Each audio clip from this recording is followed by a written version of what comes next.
Hello students, আমি Nitish sir জ্ঞানজ্যোতি coaching সেন্টারের পক্ষ থেকে তোমাদের প্রত্যেককে জানাই আরও একবার স্বাগত। তো স্টুডেন্টস, আজকে আমি তোমাদের সঙ্গে আলোচনা করব এনইপি 4 ইয়ার আন্ডার গ্র্যাজুয়েট প্রোগ্রামের অধীনস্থ যে সমস্ত ছাত্রছাত্রীরা যারা নর্থ বেঙ্গল ইউনিভার্সিটির আন্ডারে বিভিন্ন কলেজগুলোতে ফোর্থ সেমিস্টারে পড়াশোনা করছো এবং তোমরা ফোর্থ সেমিস্টারে আইডিসি হিসাবে রেখেছো গাইডেন্স অ্যান্ড কাউন্সিলিং, তাদের জন্য আজকে ইউনিট নাম্বার 2তে রয়েছে কনসেপ্ট অফ কাউন্সিলিং।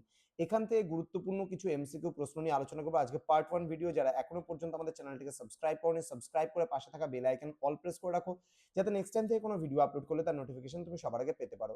এছাড়া অনলাইনে যারা ভাবছো আমাদের ক্লাস জয়েন করবে, নোটস নেবে, তারা অবশ্যই যোগাযোগ করো আমাদের অফিসিয়াল নাম্বার 7076398606 নাম্বারে অথবা 6295916282 নাম্বারে। তোমাদের টোটাল কোর্স ফি রয়েছে তোমাদের এই সাধ্যের মধ্যে 1199 রুপিস অল সাবজেক্ট যারা মেজর কোর্সের স্টুডেন্ট রয়েছে, এবং 699 রুপিস মাল্টিডিসিপ্লিন কোর্সের স্টুডেন্ট যারা রয়েছে অল সাবজেক্ট। তো দেরি না করে আজই যোগাযোগ করো আমাদের সঙ্গে এবং যুক্ত হয়ে যাও আমাদের অনলাইন ক্লাসে। প্রথম প্রশ্ন, কাউন্সিলিং শব্দটি কোন ল্যাটিন শব্দ থেকে এসেছে? এটা হবে কনসিলিয়াম। ওকে, কাউন্সেলিং বা পরামর্শদান হলো একটি ড্যাশ, তাহলে বলতে হবে এটা দ্বিমুখী প্রক্রিয়া, সঠিক উত্তর। নেক্সট প্রশ্ন চলে আসবো, কাউন্সিলিং এর প্রধান লক্ষ্য কি? এটা হবে শিক্ষার্থীর আত্ম উপলব্ধিতে সাহায্য করা। ক্লিয়ার? নেক্সট চলে আসবে, কাউন্সিলিং প্রক্রিয়ার কটি পক্ষ থাকে? এটা হচ্ছে দুটি পক্ষ হবে, একটা হচ্ছে কাউন্সিলর এবং একটা ক্লায়েন্ট। নেক্সট, ডাইরেক্টিভ কাউন্সিলিং এর প্রবক্তাকে? এটা হবে ইজি উইলিয়ামস।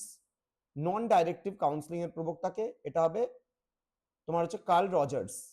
নেক্সট বলছে ইলেকট্রিক কাউন্সিলিং এর জনক কাকে বলা হয়?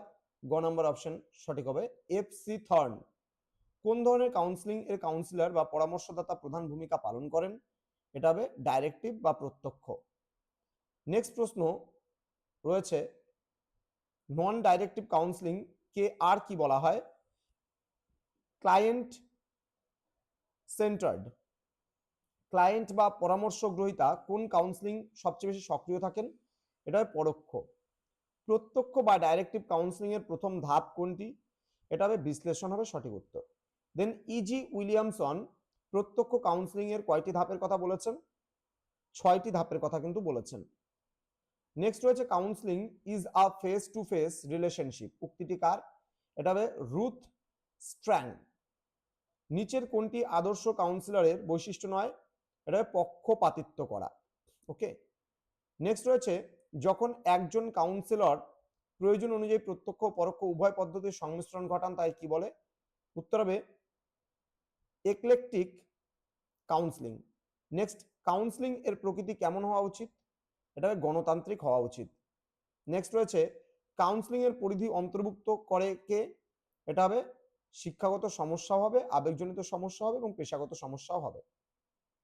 নেক্সট, প্রত্যক্ষ কাউন্সিলিং এর শেষ ধাপ কোনটি? এটা হবে ফলো আপ। ওকে। নেক্সট প্রশ্ন, আর দুটো প্রশ্ন আলোচনা হবে আজকের পাঠটিতে। পরোক্ষ কাউন্সিলিং এর প্রধান লক্ষ্য কি? এটা মানসিক প্রশান্তি এবং আত্মনির্ভরতা। নেক্সট, কাউন্সিলিং প্রক্রিয়া রিপোর্ট বলতে কি বোঝায়? এটা হবে কাউন্সিলর ও ক্লায়েন্টের মধ্যে সুসম্পর্ক। তো এই 20টা প্রশ্ন তোমরা যদি খুব ভালো করে পড়ো 100% কমন তোমরা পাবেই পাবে। তো স্টুডেন্টস, আরও আমরা পার্ট 2 নিয়ে আলোচনা করব তোমাদের সঙ্গে খুব তাড়াতাড়ি। তোমরা যারা এখনো পর্যন্ত আমাদের চ্যানেলটিকে সাবস্ক্রাইব করোনি, সাবস্ক্রাইব করে বন্ধুদের সঙ্গে ভিডিওটি শেয়ার করো, যেন প্রত্যেকের কাছে আমাদের এই ভিডিওটি পৌঁছে যেতে পারে। দেখা হচ্ছে খুব তাড়াতাড়ি আরো একটা নতুন ক্লাস নিয়ে। তোমরা প্রত্যেকেই ভালো থেকো, সুস্থ থেকো। Thank you so much, thanks for watching. After all, thank you.